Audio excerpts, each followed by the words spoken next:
MGTOW, a woman's pornography. Yesterday I was at the pub with a couple of friends. They are all in long-term relationships.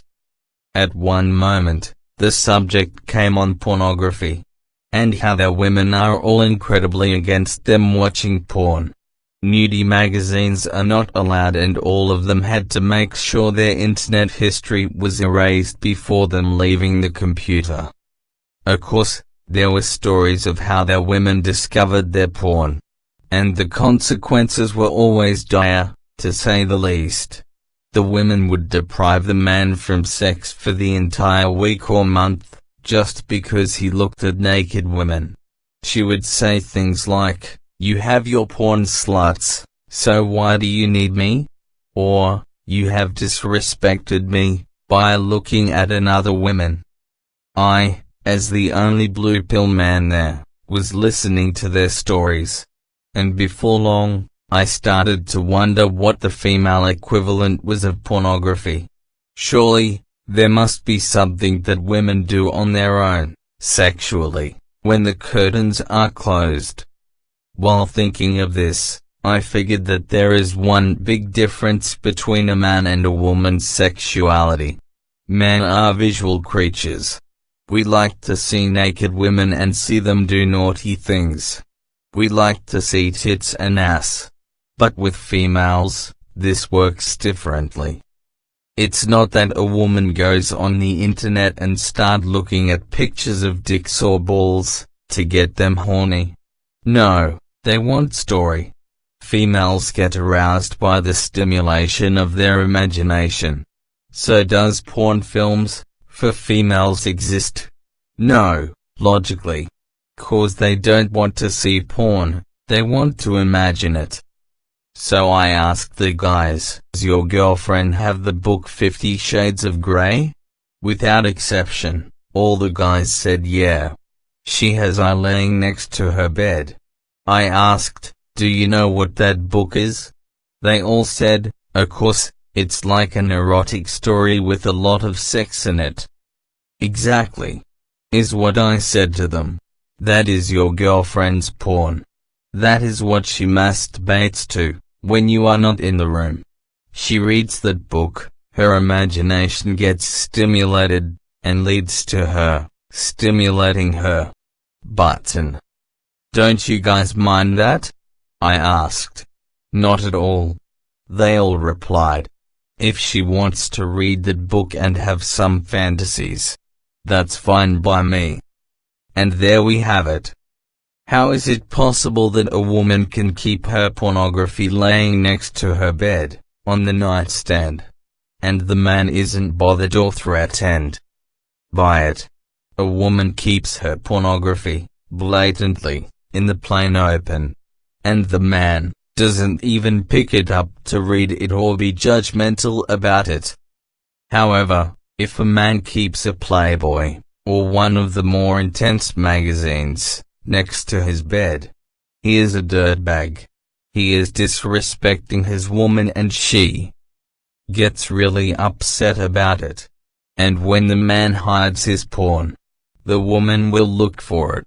And when she finds it, she gets even more upset with him. I asked the guys, "Are you noticing how unfair this is?" They replied, "Well, you know, we are just a lot more easygoing. It takes a lot more to bother us, as men, than what it takes to bother a woman. They are easily threatened sexually." And I started wondering, is it really because of that? Or is it just incredibly unrespectful of the woman? For example, if I get incredibly upset if somebody borrows my stuff without asking me, that means that I will never borrow somebody else's stuff, without asking. In other words, I don't do to others what I don't like to be done to me. So, knowing this, a woman hates the feeling that her man gets a sexual jolly out of something else than her. But she doesn't mind her getting a sexual jolly out of something else than her man. To me, this is blatant disrespect. It means that you don't want to have a certain feeling yourself, but you don't mind doing it to somebody else. This is serial killer stuff. Not capable of empathizing. In other words, projecting your own feelings on the feelings of somebody else. And I know, to compare a normal female with a serial killer is a bit excessive. But it is in fact what it boils down to. And it kinda shows what a woman in our society is reduced to. A selfish and egocentric being. She decides upon rules for her man that don't apply to her. And that collides with my Western freedom mentality.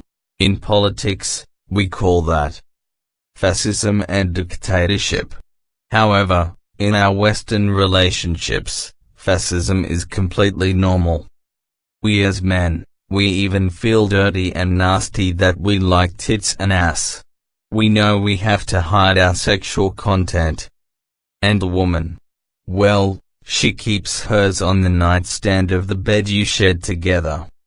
Do men complain? No, we haven't even picked up the book 50 Shades of Grey. Doesn't interest us. Her fingering literature is her business. Do women complain? Well, where are your nudie magazines? Not to be funny, but when you're dating a girl and you find a dildo in her nightstand, do you get angry? Pretty sure you won't. But when she finds a rubber vagina in your nightstand, do you think she gets angry? Well, you will probably never say her again. Don't you think that's funny? Because I know how even you, as a man, view the sex toys of man and woman. Even we are conditioned to think that a woman with a dildo is okay. But a man with a rubber vagina is disgusting. Why?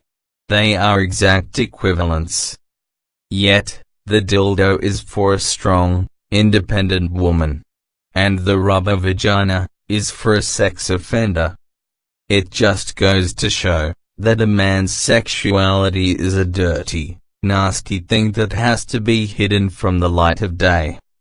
And that of woman's is. A woman's sexuality can bask in the center of the spotlights.